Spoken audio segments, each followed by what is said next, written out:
ದುಡ್ಡೇನ್ ಸ್ವಾಮಿ ತಲೆ ಎಡ್ಕರು ಸಂಪಾದನೆ ಮಾಡ್ತಾರೆ. ಜನರನ್ನ ಜಾಗೃತರನ್ನಾಗಿ ಮಾಡೋದು ಅದೇ ನಮ್ಮ ಉದ್ದೇಶ. ನಮಸ್ಕಾರ ವೀಕ್ಷಕರ. ಅದೊಂದು ವಿಚಿತ್ರ ಕೊಲೆ ಕೇಸ್. ಈ ಕೇಸ್ ನಡೆದು ಹೋಗಿ ಸುಮಾರು 100 ವರ್ಷ ಕಳೆದ್ರೂ ಕೂಡ ಈ ಪ್ರಕರಣ ಇಂದಿಗೂ ಕೂಡ ರಹಸ್ಯವಾಗಿ ಉಳಿದಿದೆ. ಆಕೆ ಆಡುವ ವಯಸ್ಸಿನ ಹುಡುಗಿ, ಆಗಿನ್ನೂ ಜಗತ್ತನ್ನು ಅರಿತಾ ಇದ್ಲು.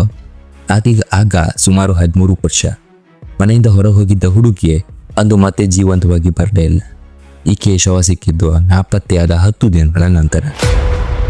ಈ ಘಟನೆ ನಡೆದದ್ದು ಆಸ್ಟ್ರೇಲಿಯಾದ ಟಾಂಜೇನಿಯಾದ ಉಲ್ವರ್ಸ್ಟೋನ್ ಎಂಬಲ್ಲಿ.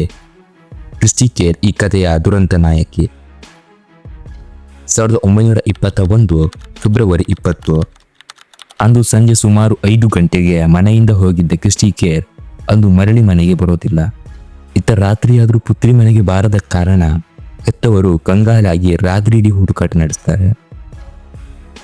ಆದರೆ ಯಾವುದೇ ಪ್ರಯೋಜನ ಆಗಿರಲಿಲ್ಲ. ನಂತರ ಪೊಲೀಸರಿಗೂ ಕೂಡ ವಿಷಯವನ್ನ ತಿಳಿಸಲಾಗತ್ತೆ. ಅವರು ಕೂಡ ಹುಡುಕಾಟ ಆರಂಭಿಸ್ತಾರೆ. ಮಾರ್ಚ್ 1 ಬೆಳಿಗ್ಗೆ ಕ್ರಿಸ್ಟಿಯ ಮೃತದೇಹ ಪತ್ತೆಯಾಗುತ್ತೆ. ರಸ್ತೆಯ ಪಕ್ಕದ ಟೊಳ್ಳಾದ ಒಂದು ಮರದ ಬಳಿ ಕ್ರಿಸ್ಟಿಯ ಮೃತದೇಹ ಬಿದ್ದಿರುತ್ತೆ. ಅದೇ ದಾರಿಯಲ್ಲಿ ಕ್ರಿಸ್ಟಿ ಸದಾ ತನ್ನ ಊರಾದ ಮೋಟನ್ಗೆ ಸಾಕ್ತಾ ಇದ್ಲು. ದುರಂತ ಅಂದ್ರೆ ಸದಾ ನೋಡಿಕೊಂಡು ಸಾಕ್ತಾ ಇದ್ದ ಮರದ ಬುಡದಲ್ಲೇ ಕ್ರಿಸ್ಟಿ ಉಸಿರು ಚೆಲ್ಲಿರ್ತಾಳೆ. ಫೆಬ್ರವರಿ 20 ಕ್ರಿಸ್ಟಿ ನಾಪತ್ತೆಯಾಗಿದ್ರು. ಫೆಬ್ರವರಿ 26 ಇವಳು ಕೊಲೆಯಾಗಿದ್ಲು ಅಂತ ಪೊಲೀಸ್ ರಿಪೋರ್ಟ್ಗಳು ಹೇಳುತ್ತೆ. ಉಸಿರು ಕಟ್ಟಿಸಿ ಕತ್ತು ಹಿಸುಕಿ ಕ್ರಿಸ್ಟಿಯನ್ನ ಕೊಲೆ ಮಾಡಲಾಗಿರುತ್ತೆ. ಈ ಪ್ರಕರಣ ಕೈಗೆತ್ತಿಕೊಂಡಂತ ಅಧಿಕಾರಿಗಳು ನೆತ್ತರು ಹರಿಸಿದ್ದು ಯಾರು ಎಂಬ ಶೋಧಕ್ಕಿಳಿದ್ರು. ಕ್ರಿಸ್ಟಿಗಾಗಿ ಹುಡುಕಾಟ ನಡೆಸಿದ ತಂಡದಲ್ಲಿದ್ದ ಪೊಲೀಸ್ ಮೇಲೆಯೇ ಈ ಕೊಲೆಯ ಅನುಮಾನ ವ್ಯಕ್ತವಾಗುತ್ತೆ.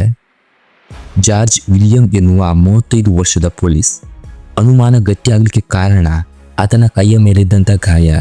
ಈ ಗಾಯ ಕ್ರಿಸ್ಟಿಯನ್ನ ಕೊಲೆ ಮಾಡೋ ಸಂದರ್ಭ ಆಗಿರಬೇಕು ಅಂತ ಹೇಳಲಾಗತ್ತೆ. ಆದರೆ ಆತನ ಮೇಲಿನ ಆರೋಪ ಸಾಬೀತಾಗದೆ ಆಗಸ್ಟ್ 11 ಆತನನ್ನ ಕೇಸ್ನಿಂದ ಖುಲಾಸೆಗೊಳಿಸಲಾಗಿರುತ್ತೆ. ಇಲ್ಲಿ ತನಿಖೆಯಲ್ಲಿ ಹಿನ್ನಡೆಯಾಗಿತ್ತು. ಅಧಿಕಾರಿಗಳು ಬೇಜವಾಬ್ದಾರಿ ತೋರಿಸಿದ್ರು ಗೊತ್ತಿಲ್ಲ. ಆದರೆ ಕೊನೆಗೂ ಕೂಡ ಈ ಕೇಸ್ನ ಅಂತ್ಯ ಆಗಲೇ ಇಲ್ಲ. ಆರೋಪಿಗಳು ಯಾರೆಂಬುದು ಇನ್ನೂ ಕೂಡ ಪ್ರಶ್ನಾರ್ಥಕವಾಗಿ ಉಳಿದು ಬಿಟ್ಟಿತ್ತು.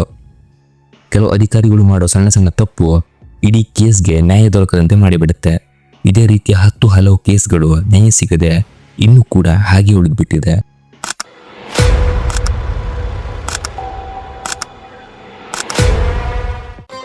ಮತ್ತೆ ಭೇಟಿಯಾಗೋಣ. ನಮಸ್ಕಾರ.